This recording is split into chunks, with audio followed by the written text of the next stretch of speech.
Absolutely. As a matter of fact, in the city, we've got a severe thunderstorm warning till 10:45, and it's right on top of Leon Valley, Helotes. Hail estimates are right now at about 1 inch in diameter. That's going to be the size of about a quarter. So maybe some small dents on a vehicle, but it's not going to crack glass. So that's good news. But these hailstones can get big. And sometimes if they're just 1 inch in diameter, there could be a couple of others that sneak through that are even larger.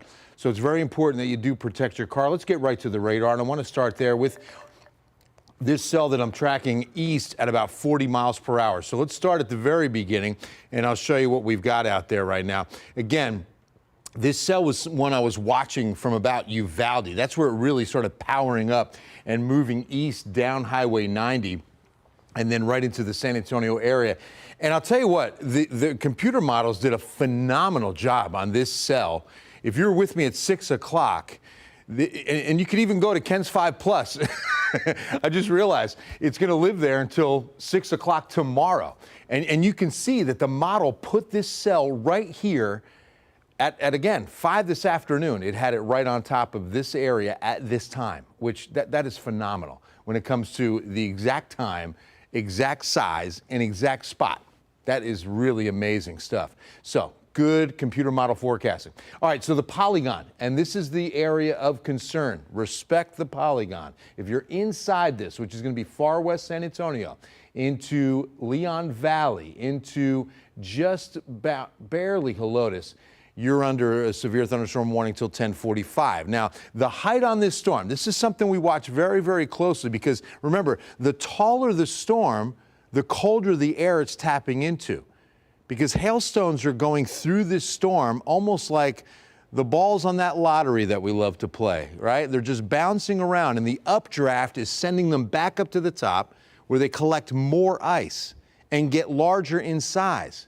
So what's happening now that this storm has grown and we're eclipsing 50,000 feet, starting to tap into 60,000 foot heights, and now the rain's really getting heavy here at the station. We can hear it on the roof. Now you start getting into some taller hailstones. And notice how the core is going up past 40,000. This is key. When you see this purple spot going up that high, you've got to watch it closely. All right, so let's track it. Moving east at about 40 miles per hour. If your community's in the blue and you're not getting the rain yet, or if at least it's just raining, I would definitely try to get your vehicle in the garage or at least under a carport or under something that'll protect it from broken glass. Because if these hailstones don't have to get much larger before they're going to crack windshields and sunroofs, and you don't want that. So the airport, 1027, AT&T Center, 1029, Live Oak, 1039, Randolph Air Force Base, 1044, Schertz, 1045, Cibolo, 1049, Zool, 1054. Haven't seen you in a while. Zool, heading over, that's going to now be into Guadalupe County. So kind of knocking on the door of Seguin by, say, about 11:08, 11:09, and this will hold together. It'll definitely be heavy rain and probably, more than likely, a little bit of small hail at the very least. Now, let's take a look at the hail tracker. Had nearly tennis ball size hail out of that cell racing just south of Fredericksburg and is now gone. And now the only other storm, again, it started up, I watched it over Uvalde, moved right down Highway 90 at about 45 to 50 miles per hour, now moving at 40 miles an hour, and you see that small little hail core just into Bexar County at this hour. So the setup is this. We've got a surface front pushing through. So once this gets east of us, which won't be too long, in fact, by sunrise Tuesday, we are in the clear as this all pushes off to the east.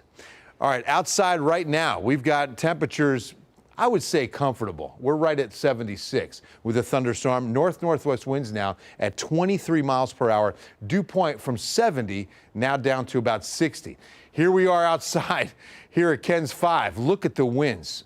Look at our flag right here. And that camera is shaking. Here's the rain coming through that parking lot. 30% up until about midnight. And then we're going to drop the rain chance altogether as we go overnight. And you can see clear skies as early as sunrise, 7 a.m. And you can also see that, again, we should see lots of sun on Tuesday. Look at that high hitting about 80 tomorrow afternoon. Want to show you one of our live traffic cameras. Our TransGuide network is going to give you a look at Highway 90 at 410. and this rain moving sideways out there. What I'm hoping is that with this moving through quickly and our strong winds, we should have, wow, look at this, visibility is really low, 90 at Lackland. So this is really where the rain is heaviest. With wind speeds pretty gusty overnight, we should expect dry roads by morning. That's the good news, because this rain's going to be out of here by midnight. All right, next 7 days. Tomorrow, windy, up to 80. Nothing but wall-to-wall sunshine for the rest of the week. Some chilly mornings Wednesday, Thursday, and then warming up into the lower 80s as we get some cooler mornings and 76 Wednesday afternoon. All right, here's the bad news. We cloud up over the weekend, and right now, cloudy with a chance of rain on Eclipse Monday.